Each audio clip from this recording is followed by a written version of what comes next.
அப்ப மக்களாகிய உங்களிடம் என்னன்னா ஒரு போதிய அலட்சியம் உங்களிடமே இருக்கு. நீங்க கண்டறியணும், நீங்க கவனம் செலுத்தணும். நாங்க வருங்க, எனக்கு எந்த லாஸும் கிடையாது. நான் வருவேன், பேசுவேன், போயிருவேன். ஆனா பயன்படுத்தாம விட்டா உனக்கு தான் லாபம். அதை பார்த்துக்கணும். இந்த பிரபஞ்சத்துல ஒன்னே ஒண்ணுதான், நிஜமும் உங்ககிட்ட வரும், போலியும் உங்ககிட்ட வரும். நீ எதை எப்படி எடுத்துக்க போற, அதை கண்டறியணும். அதுதான் உங்ககிட்ட இருக்கிற மிகப்பெரிய விஷயம். உங்ககிட்ட இல்ல, உங்ககிட்ட வரலன்னு எந்த செயலும் இல்லை. ராமலிங்க சாமி தெளிவா சொன்னது என்ன, கடைவிரித்தேன் கொள்வதற்கு யாரும் இல்லைன்னா அவர் சொல்ற விஷயம் என்ன, அருள் பெருஞ்சோதி அருள் பெருஞ்சோதின்னு எல்லாரும் சொல்றாங்க. ஆனா அது இல்லைன்ட்டு.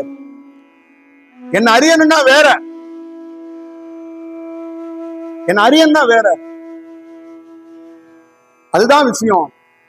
அப்ப அவர் சொல்லியிருக்கலாம்ல, நூற்றுக்கணக்கான ஆயிரக்கணக்கான ஆன்மாக்களுக்கு நான் கொடுத்தேன் ஞான உபதேசம் சொல்லியிருக்கலாம்ல. அப்ப கொடுக்கலங்கிறதுக்காக அவர் சொல்றாரு. அப்ப இந்த பிரபஞ்சத்துல என்னன்னு கேட்டீங்கன்னா, ஒரு ஞானி கொடுக்க தயாரா இருக்கிறான், நீங்க வாங்க தயாரா இல்லை. என்ன வாங்க தயாரா இல்லைன்னா, உங்க கையில 7-8 பொருள் இருக்கு. நான் எந்த பொருள் மேல வைக்கிறது, எதுல வைக்கிறது? தாய் சீர்வரிசை எடுத்து வந்தா, தங்கை சீர்வரிசை எடுத்து வந்தா, மாவன் சீர்வரிசை எடுத்து வந்தா மாதிரி நீங்க சீர்வரிசையை அடுக்கி வச்சிருக்கீங்க.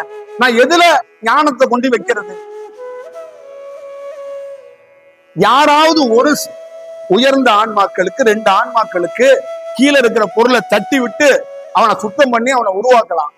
கோடிக்கணக்கான ஆன்மாக்கள் அதுவே உணரணும். அப்ப விவேகானந்தர்கிட்ட அதே மாதிரி பொருள் இருந்துச்சு. அந்த பொருளை தட்டி விட்டவர் ராமகிருஷ்ணர். இந்த பொருள் எல்லாம் இருந்தா உன்னை யார் என்று நீ அறிய முடியாது.